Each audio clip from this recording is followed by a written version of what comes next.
The Lord be with you. And with your spirit. A reading from the Holy Gospel according to Luke. Glory to you, O Lord. There was a scholar of the law who stood up to test Jesus and said, "Teacher, what must I do to inherit eternal life?" Jesus said to him, "What is written in the law? How do you read it?" He said in reply, "You shall love the Lord your God with all your heart, with all your being, with all your strength, and with all your mind, and your neighbor as yourself." He replied to him, "You have answered correctly. Do this, and you will live." But because he wished to justify himself, he said to Jesus, "And who is my neighbor?"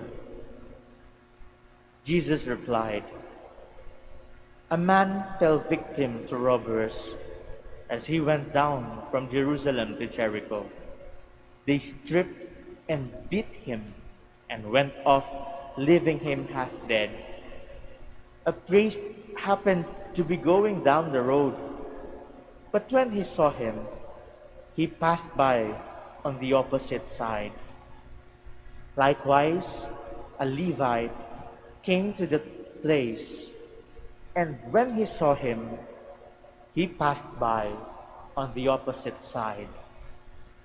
But a Samaritan traveler who came upon him was moved with compassion at the sight.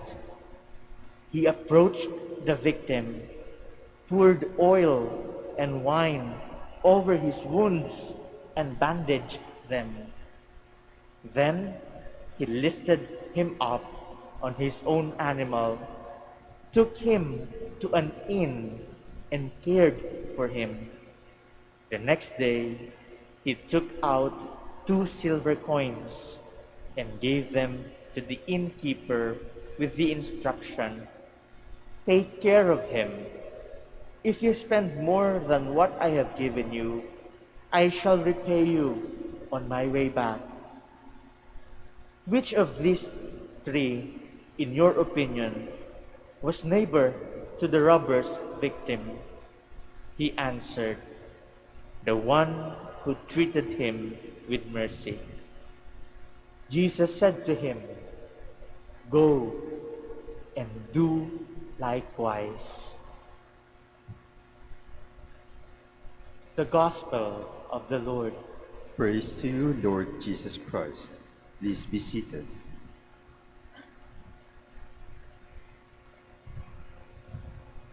Magandang umaga po sa inyong lahat.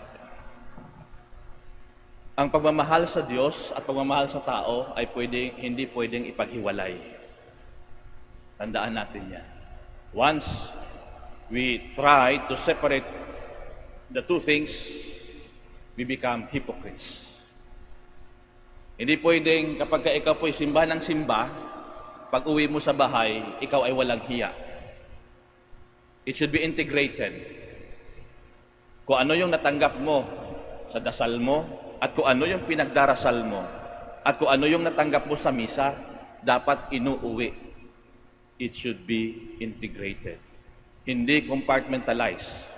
Dahil ang Ebanghelyong binasa natin ay napapatungkol sa pagmamahal sa Diyos at pagmamahal sa kapwa. Loving God is actually, sabi nga, we cannot fully love God because it is God's initiative. Loving God is actually trusting God on our part. It is our response to His love.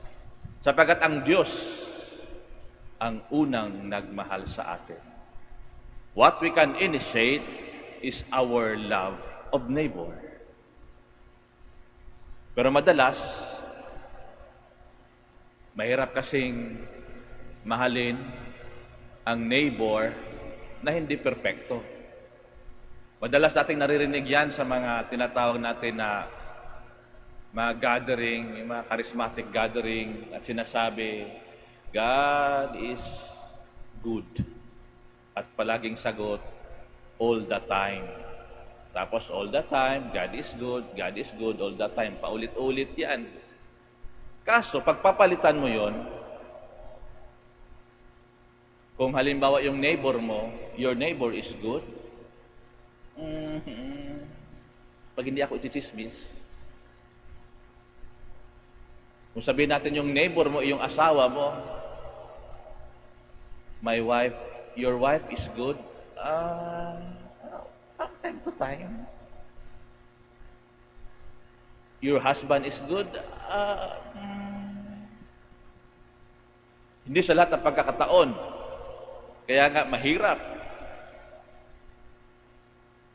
Kaya nga ang challenge ni Kristo, sinasabi niya, kapag tayo nagmahal, integrated, buo. Hindi mo pwedeng ihiwalay ang pagmamahal mo sa Diyos at pagmamahal mo sa tao. May isang experience ako na hindi ko makalimutan. Bagong ordain ako na pari. Bagong ordain. And this lady, sophisticada ang mukha. Alam ko, mayaman. Siguro natuwa sa akin sapagkat bagong ordain ka. Fresh daw ang reflection mo. Father, ang galing-galing mo naman. Tinanong pa naman, ano yung homily ko? Basta, Father, magaling ka. In-invite ako sa bahay nila. O naman, pagka alam ko invitation na kainan, hindi ko tinatanggihan yan. Grasya din yan. Pagdating ko sa bahay, ganda ng bahay nila. At meron siyang collection ng vintage cars, mga chideng. Hingin ko sana yung isa. Pag upo ko, sabi sa akin, sumalubong sa amin ang isang batalyon ng mga katulong. To be exact, around 8 ata yun. Sabi, handaan mo ng pagkain si Father. Father, anong gusto mo? Sabi, kape, Father. Sige, pwede na kape. Pwede na yan. Habang naghahanda sila ng pagkain, natagalan ng konti. Siyempre, nilabas pa yung pagkain, galing sa freezer, palalamigin mo, inaga-ice yun. Tingin siya ng tingin sa oras. Sabi, Father, nakakahiya naman sa inyo. Sabi ko, wala naman akong ibang gagawin. Dito lang kakain. Biniro ko ng gano'n. Maya-maya, siguro nainip siya. Pinagalitan ang mga katulong. Minura. Para bang sa loob-loob ko na, pwede, kagagaling lang natin ng misa. Pwede, maging pasensyoso naman. Kaya habang kumakain ako, nakatingin sa akin yung mga katulong. Walang yang pari ito. Napagalitan kami dahil sa iyo. Imagine mo lang habang nakatingin ka, habang kumakain ka, nakatingin siya mga katulong na masama ang loob dahil napagalitan sila dahil sa iyo. Kita nyo na yun? Kakaatin lang ng misa. Kung makamura ng katulong, sagad hanggang laman. Kaya ito yung challenge ni Kristo sa atin. Integrate the Mass, the value of the Mass, the value of what you pray. Kaya nga sa kasugtog dito sa Ebanghelyo binasa natin, tatawag natin na who is my neighbor? At dinescribe dito kung sino ang neighbor at kung ano ang neighbor. Sabi dito, yung neighbor mo daw, yung nangangailangan dito, yung naging biktima. Pero yung posible din, and actually, ang neighbor din, yung Samaritan. Una, sabihin na natin, naawa yung Samaritan, the Good Samaritan. Remember this, that compassion, naawa siya, compassion. Compassion calls us to be involved. Maging involved ka. It calls us to be generous of our time. It calls us to be generous even of our own resources. Kita mo, yung Good Samaritan, time, huminto siya, tinulungan niya. Time. Nilagay niya sa isang inn, gagastos ka. That is why, if you want to be compassionate, be ready to be involved. Be ready to be generous. Hindi pwede yung, ay naku, nakakaawa naman, then you just go. Kaya pansinin ninyo, if you want to be compassionate, be ready to be involved. Be ready to be generous of your time and even of your own resources. Actually, your whole being. Kaya yung mga naawa, di ba? Naku, nakakaawa naman. Anong gagawin mo? Paglalaanan mo ng panahon. Ganun ang tunay na compassion. Pangalawa, compassion goes beyond race, color, religion. It goes beyond that. That if you want to be compassionate with people, hindi mo titingnan yung kulay, hindi mo titingnan ang religion, hindi mo titingnan kung anong race man siya. Kita mo yung example ni Jesus Christ. The Samaritan actually, a Samaritan, are actually the traditional enemies of the Jews. Dalawang neighbor ang describe dito. A neighbor who is in need, and a neighbor who is your enemy, but also capable of being good. Kita mo ang example niya, hindi Hudyo, kundi isang Samaritano na kalaban ng mga Hudyo. Because when you help people, it goes beyond race, color, even religion. Alam nga naman, kapag may na-disgrasya, tatanungin mo pa ba yan? Muslim ka ba? Ay, sige, bahala ka sa buhay mo. Ay, protestante ka ba? Ay, bahala ka sa buhay mo. No. Because it is in our being to help. Whether we like it or not, kapag ka merong need na tumutulong tayo. Bakit? Naawa ka. That is why compassion goes beyond religion, race, and color. Nung na-assign ako sa Davao, maraming nagtatanong sa amin o pina-question yung aming decision. Kasi yung scholar namin doon ay Muslim. Although hindi man niya tinapos kasi nag-stop din, education ang kinuha. May nagtanong sa amin, bakit Father yung scholar ninyo, Muslim pa? Meron naman mga Katoliko dyan na deserving.